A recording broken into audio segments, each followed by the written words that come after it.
할렐루야. 오늘 저는 본 말씀을 놓고 사랑과 광야라는 제목으로 하나님 말씀 전하도록 하겠습니다.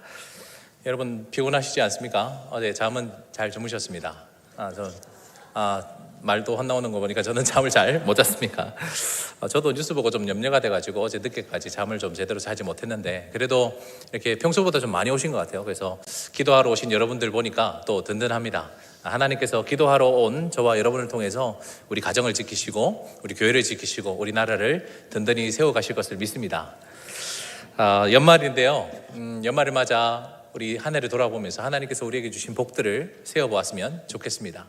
여러분들 어떻게 지난 한 해 하나님으로부터 좋은 복을, 선물을 많이 받으셨습니까? 어떤 분들은 올 한 해 사업이 좀 잘 되신 분도 있겠죠. 부럽습니다. 네. 승진하신 분도 계실 거고, 또 좋은 이웃을 만나신 분들도 계실 거고, 또 원하는 것을 얻게 되신 분들도 있을 겁니다. 하지만 아마 적지 않은 분들께서 영적인 의미에서 삶의 광야를 지금 경험하고 계신 분들도 있으리라 생각합니다. 우리 다 저마다 힘든 점이 있지만 진짜 힘드신 분은 아마 오늘 나오지도 못하셨겠죠.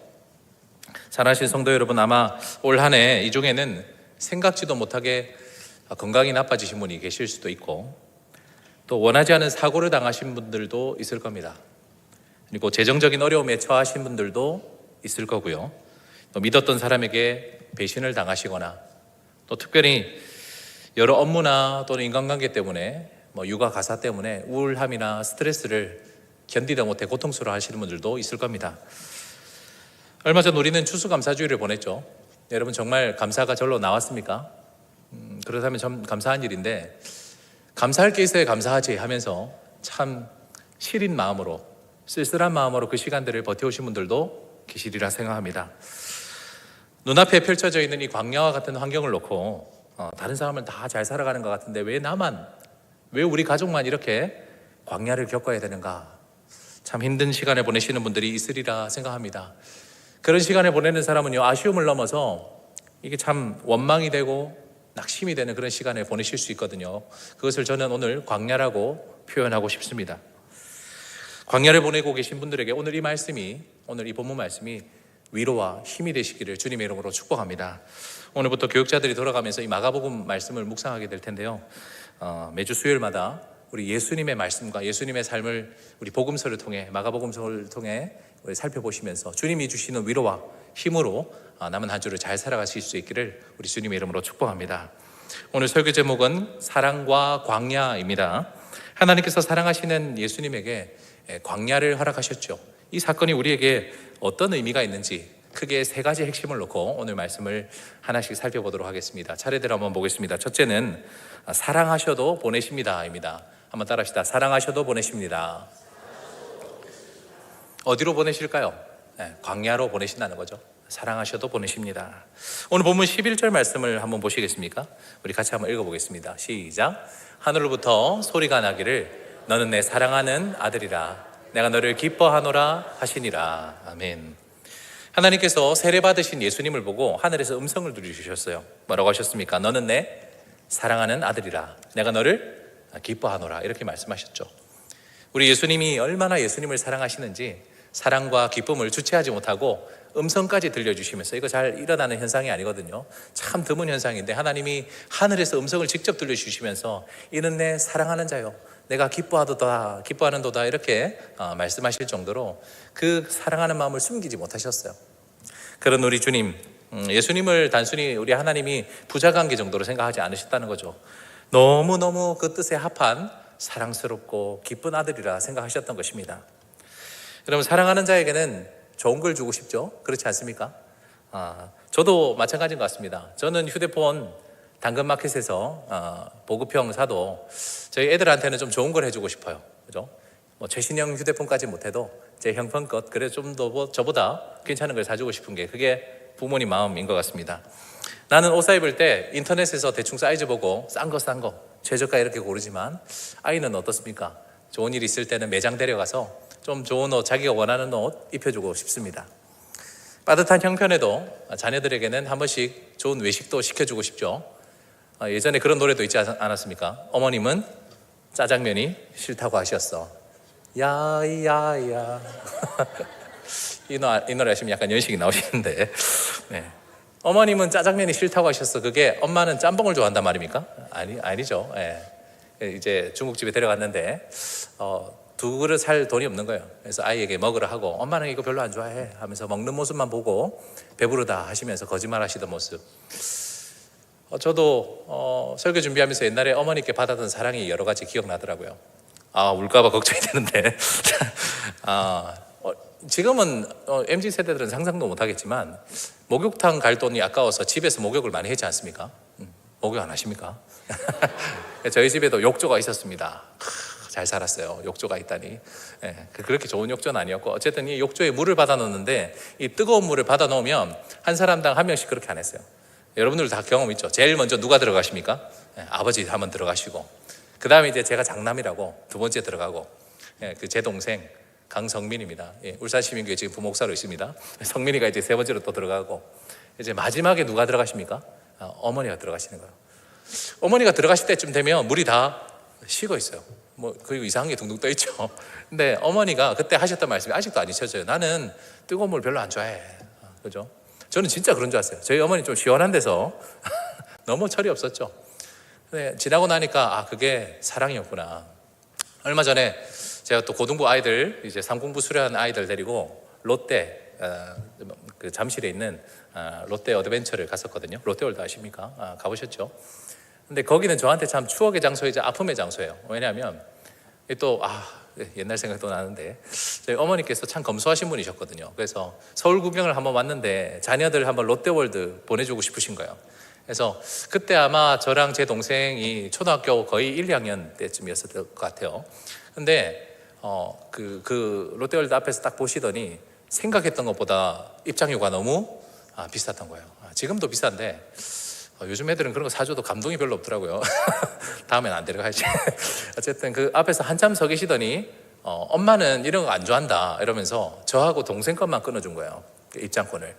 그래서 그때는 철이 너무 없었죠. 그래도 되는 줄 알고 들어갔는데 처음에 들어가 보신 분들은 알겠지만 어른들도 거기 들어가면 압도되잖아요. 와, 화려한 이 롯데월드 안에 들어가면 참 압도가 되는데 엄마는 밖에서 앉아서 기다리고 있고 마침에 일로 와 하시더라고요. 그래서 대충 어머니가 어디 앉아 계신지를 보고 롯데월드 안에 들어갔던 그 기억이 나요. 처음엔 너무 신났어요.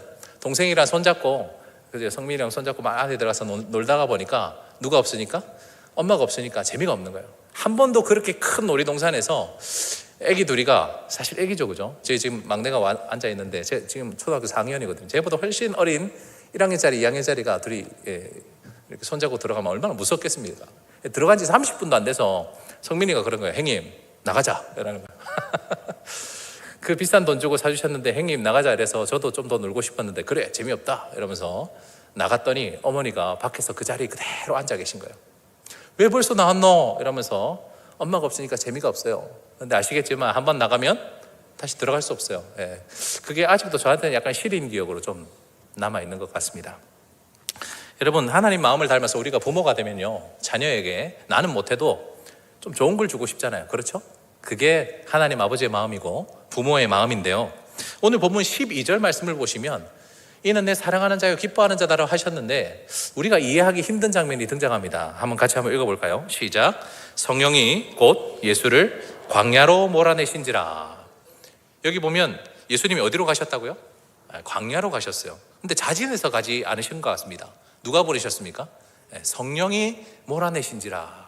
성령이 보내셨고, 그리고 시점이 중요한데 여기 보시면 성령이 뒤에 뭐라고 돼 있죠? 곧이라고 돼 있죠. 한번 따라 합시다. 곧. 즉시로. 곧, 이 말은 무슨 말이냐면 앞에 나왔던 사건 바로 이어서란 말이거든요. 이는 내 사랑하는 자요 기뻐하는 자라라고 말씀하신 바로 즉시로 어디로 보내셨다고요? 광야로 보내셨다는 거예요. 여러분, 이 말씀이 잘 이해가 되십니까? 저는 처음에 이해가 잘 안 되더라고요. 인간적인 눈으로 볼 때 뭐가 잘못됐다. 왜냐하면 아무도 우리는 자진해서 광야를 가고 싶지 않기 때문에 그래요. 놀러 간 거 아니죠. 편안하게 차 안에서 에어컨 쐬고 드라이브 하러 간 거 아니지 않습니까? 그랜드 캐니언 관광하듯이 사하라 사막 구경하듯이 그렇게 간 거 아니잖아요. 오늘 13절 말씀 보시면 자그마치 광야에서 40일 동안이나 계셨대요.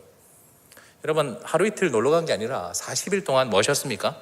다른 복음서의 평행 구절 살펴보시면 주님이 제대로 드시지도 못하고 기도하셨어요. 40일 동안 금식 기도를 하시고 또 사탄에게 시험을 받으셨던, 정말 고통스러운 자리가 바로 광야였단 말입니다. 우리는 이 말씀을 통해서 먼저 우리에게 찾아온 삶의 광야, 그것에 대한 오해를 좀 풀 수 있어야 됩니다. 우리는 흔히들 광야는 누가 가는 곳이라 알고 있습니까? 뭔가 부족한 사람, 죄가 많은 사람이 벌을 받는 자리라고 생각하기 쉽습니다. 마치 무슨 북한에서 죄인들 아오지 탄광 보내듯이 뭔가 우리가 하나님 앞에 범죄했기 때문에, 우리가 똑바로 신앙생활 하지 않았기 때문에, 뭔가 우리 삶에서 하나님 기뻐하지 않는 죄를 행했기 때문에 내 삶에 이런 광야가 왔다, 스스로 자책할 때가 많죠.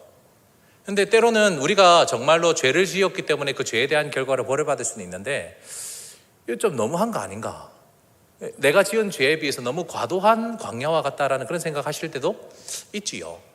그럴 때는 참 의아합니다. 아니, 내가 하나님 앞에 그래도 평소보다 좀 더 열심히 신앙생활 하려 했고 하나님 기뻐하신 뜻을 따라 살려고 몸부림쳤는데, 내 삶에 이런 예기치 않았던 광야가 그것도 너무 오래 지속되면 하나님을 향한 원망과 의문이 들기 마련이지 않겠습니까?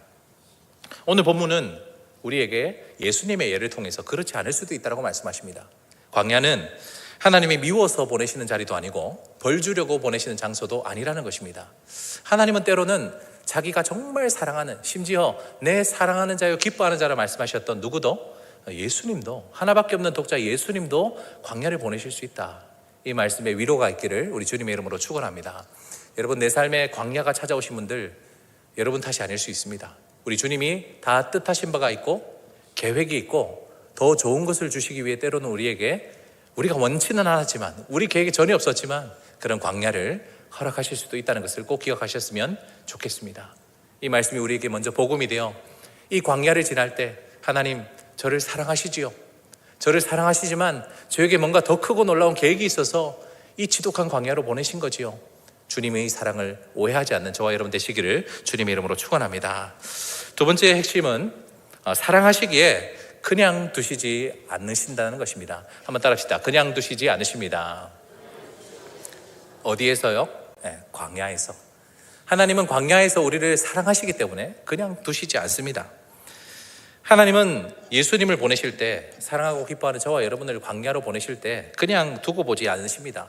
아무 대책도 없이 그냥 보내시는 분이 아니란 거죠. 하나님은 홧김에 욱해서 실수로 일을 진행하시는 분이 아니십니다. 하나님은 다 계획이 있으시다는 것을 믿으시기 바랍니다. 우리 하나님은 우리를 광야로 보내실 때 절대 그냥 두시지 않으십니다. 사랑하는 자를 광야로 보내실 때는 뭔가 하나님께서 계획이 다 있으시다는 것 믿으시지요?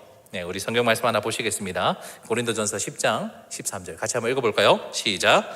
사람이 감당할 시험 밖에는 너희가 당한 것이 없나니 오직 하나님은 미쁘사 너희가 감당하지 못할 시험 당함을 허락하지 아니하시고 시험 당할 즈음에 또한 피할 길을 내사 너희로 능히 감당하게 하시느니라. 잠깐 띄워주시고요. 여기 보면 어떤 시험만 주신다 그랬습니까?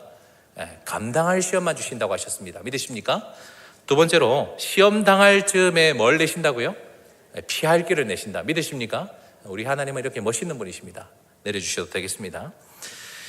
예수님께서 보내신 이 광야에서의 시간은 결코 감당할 수 없는 시간이 아니었습니다. 영원한 광야였다 이러면 감당할 수 없었겠죠. 그러나 뭐가 있었습니까? 기한이 있었습니다. 며칠이요? 40일. 여러분 보고 40일 동안 광야라고 하라면 힘들죠. 물론 긴 기간입니다. 어찌 보면 끔찍하게 견뎌야 될 그런 시간일 수 있지만, 그러나 이 시간은 영원하지 않다는 것입니다. 지나간다는 것이죠. 이 또한 지나가리라. 여러분, 우리 그동안 살아왔던 삶을 되돌아보면 너무 힘든 순간은 그죠? 영원할 것 같잖아요. 이 고통이 영원히 나를 집어삼킬 것이다 생각할 수 있지 않습니까? 그러나 우리는 경험을 통해서도, 말씀을 통해서도 알 수 있습니다. 우리에게 찾아온 광야는 반드시 뭐가 있습니까? 끝이 있습니다. 기한이 있습니다. 그러므로 우리가 감당할 수 있다는 것이죠. 또한 하나님은 이 광야를 지날 때 아무것도 들려보내지 않으신 것이 아닙니다. 주님은 우리에게 능력을 주셨습니다. 주님이 우리에게 주시는 최고의 능력, 마카이라는 바로 하나님의 말씀이죠. 우리 예수님에게 뭘 주셨습니까? 말씀을 주셨습니다. 병행 구절을 살펴보면 이 예수님에게 사단마귀가 여러 시험을 하거든요. 이 돌들을 떡덩이로 변하게 하라.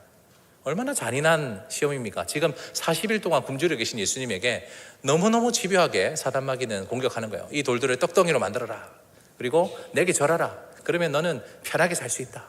마지막으로 이 저 성전 꼭대기에서 뛰어내려 봐라. 하나님의 천사가 너를 지켜주는지 한번 보자. 너 메시아 맞는지 한번 보자. 이 모든 시험에 예수님이 뭐로 승리하셨습니까? 하나님의 말씀, 기록되었을 때 하면서 신명기 말씀을 탁 생각나셔서 그 말씀으로 승리하셨죠. 우리 하나님은 광야에서도 이 마귀의 시험으로부터 이기기 위해서 능력의 말씀, 마카에라의 말씀을 주셨습니다. 그 말씀으로 우리 주님은 승리하실 수 있었습니다. 마지막 13절 한번 띄워주시면 감사하겠습니다. 같이 읽을까요? 시작. 광야에서 40일을 계시면서 사탄에게 시험을 받으시며 들짐승과 함께 계시니 천사들이 수종들더라. 잠깐 띄워놓으시고요. 여기 보면 사탄 마귀로부터 영적인 시험만 받으신 건 아닌 것 같습니다. 여기 보면 뭐와 함께 하셨다고요? 들짐승과 함께 하셨다는 거예요. 이것은 굉장히 위험한 상황이라는 거죠.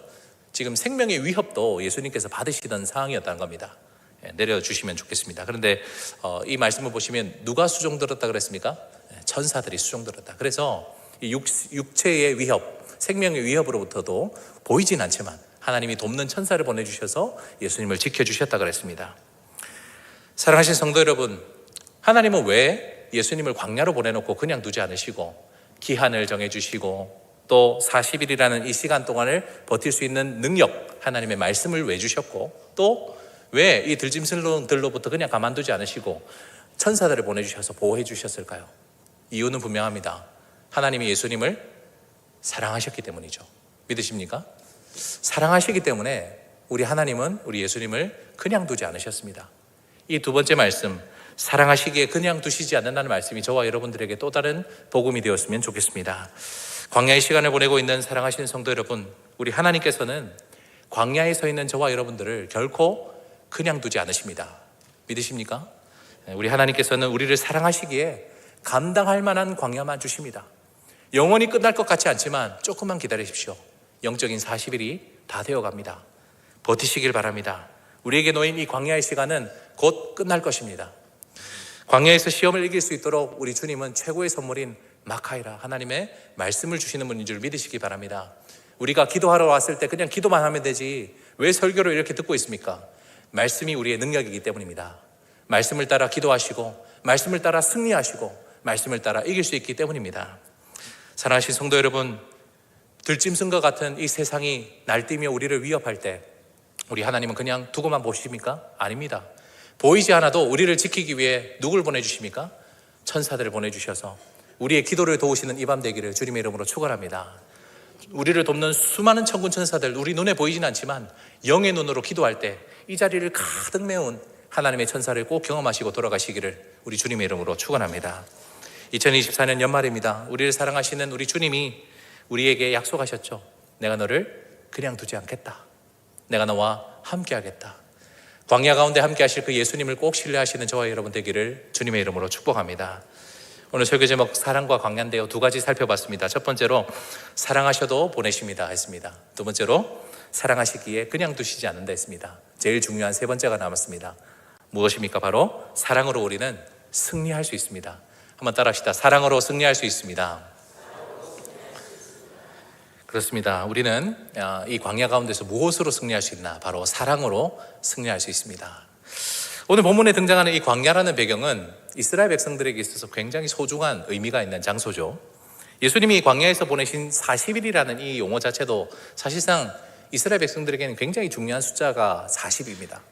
이것이 무엇이냐? 바로 광야는 단순히 힘들고 어려운 척박한 장소만을 말하는 그런 상징이 아니라 이것은 바로 출애굽한 이스라엘 백성들이 40년 동안 광야를 지났던 이 사건을 연상시키는 것입니다. 여러분, 광야에서 출애굽한 이스라엘 백성들은 다 실패했습니다. 그렇죠? 먹고 마시는 문제부터 하나님을 원망했습니다. 떠나온 애굽을 심지어 그리워했었습니다. 이스라엘 백성들은 이 광야에서 생활이 불편하다고 원망했습니다. 가는 길이 험하다고 지도자를 탓했습니다. 잠시 지도자가 자리를 비우자 우상을 만들었고 그것을 섬기고 있었습니다. 가나안 정탐 결과를 듣고도 하나님의 약속보다는 부정적인 의견들에만 집중을 했었습니다. 이스라엘 백성들은 아무리 잘 쳐줘도 이 광야 생활에서 통과할 수 없는 낙제 점수, F 점수를 받고 말았습니다. 광야에서 모세와 이스라엘은 실패했습니다. 하지만 기억합시다. 광야에서 누구는 승리하셨을까요? 바로 예수님은 승리하셨습니다. 믿으십니까? 우리 예수님은 이 광야에서 40년을 뜻하는 이 40일 기간 동안 말씀으로 승리하셨습니다. 주의 능력으로 주가 보내주신 천사들로 승리하셨습니다. 방송실 요한복음 16장 33절 말씀 띄워주시면 감사하겠습니다. 우리 같이 한번 읽어볼까요? 요한복음 16장 33절입니다. 같이 읽겠습니다. 시작. 이것을 너희에게 이르는 것은 너희로 내 안에 이 평안을 누리게 하려 함이라. 세상에서 너희는 너희가 환난을 당하나 담대하라. 내가 세상을 이겼노라. 우리 예수님께서 광야에서 승리하셨다 했는데 이 승리는 누구를 위한 것일까요? 바로 저와 여러분을 위한, 교회를 위한 승리인 줄 믿으시기 바랍니다. 여기 보면 평안하라 그랬습니다. 주님께서 승리하셨기 때문에 평안하라, 평안을 누리려 함이라 라고 말씀하셨죠. 주님이 광야에서 승리하신 이유는 내가 이겼다라는 자기 자랑을 위한 것이 아니었음을 알 수 있습니다. 내려주시면 되겠습니다. 주님은 광야에서 우리는 실패했지만 주님이 대신하여서, 우리를 대신해서 광야에서 승리하신 분이십니다. 그것으로 말미암아 우리 안에 평안이 찾아올 수 있기 때문에 그렇습니다. 여러분, 이번 고3들 수능시험 치는데 믿지 못할 기사를 제가 하나 보았습니다. 서울에 많은 엄마들이 우리 자녀들을 위해서 수능에 응시를 했대요. 이게 무슨 말인가 싶으시죠? 혹시 여러분 고3들 과탐 이 과목을 이렇게 선택한 고3들이 있는 것 같은데 거기 이제 좀 상대평가인가 같습니다. 그래서 과탐을 선택하는 사람 좀 소수라고 그러네요. 전체 응시자 중에서 한 2,500명에서 3,000명 정도만 응시를 한다고 그럽니다. 그런데 엄마들이 들어가서 다 빵점 처리를 하는 거예요. 그러면 이제 상대적으로 표준 점수가 변하는 놀라운 일이 일어난다고 합니다. 그래서 엄마들이 우리 아들, 우리 딸 조금이라도 등급 높여줄게 라면서 들어가서 다 빵점을 이렇게 맞고 오시는 거예요. 그 비싼 돈을 주고 응시를 하면서 수십 명, 수백 명의 엄마들이 그렇게 동원되는 믿지 못할 이야기를 들었습니다. 야, 그걸 보면서 어떤 사람들은 꼼수다 이렇게 말하는 사람도 있고 편법이다 막 이런 하는 사람도 있는데 저는 그게 자녀 사랑의 일부라고 저는 또 생각해요. 참 그 이야기를 듣는데 오죽했으면 저럴까.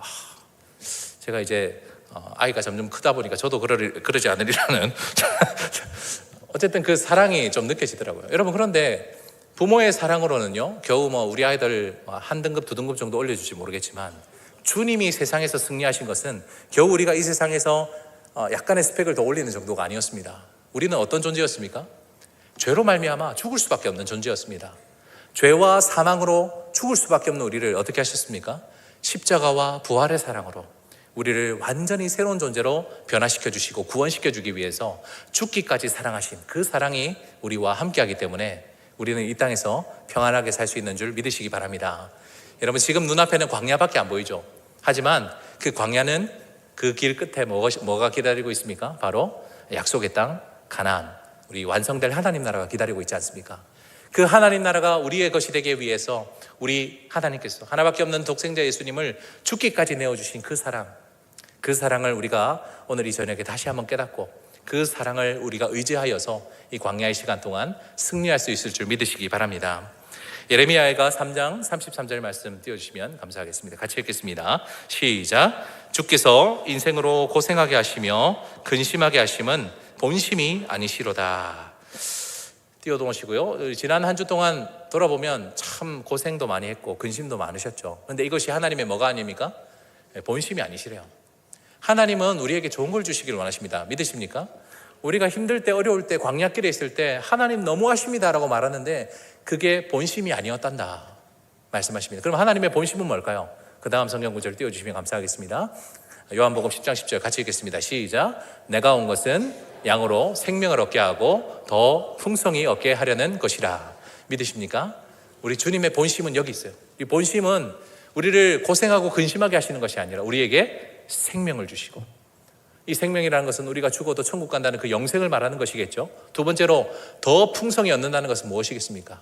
우리는 단순히 죽어 천국 가기 위해 단순히 예수님 믿는 것 아니고 주님께서 이 땅에서도 하나님 나라를 풍성히 경험하라고. 믿으십니까? 하나님이 주실 귀한 축복에 동참하라고, 주님이 주실 하나님 나라 회복하는 이 귀한 사명에 우리가 같이 합력하라고, 이 귀한 풍성함에 우리를 보내신 줄을 믿습니다. 광야의 한가운데 계신 사랑하신 성도 여러분, 간절한 마음으로 설교를 쓰면서 몇 번이나 울컥울컥 했는지 모릅니다.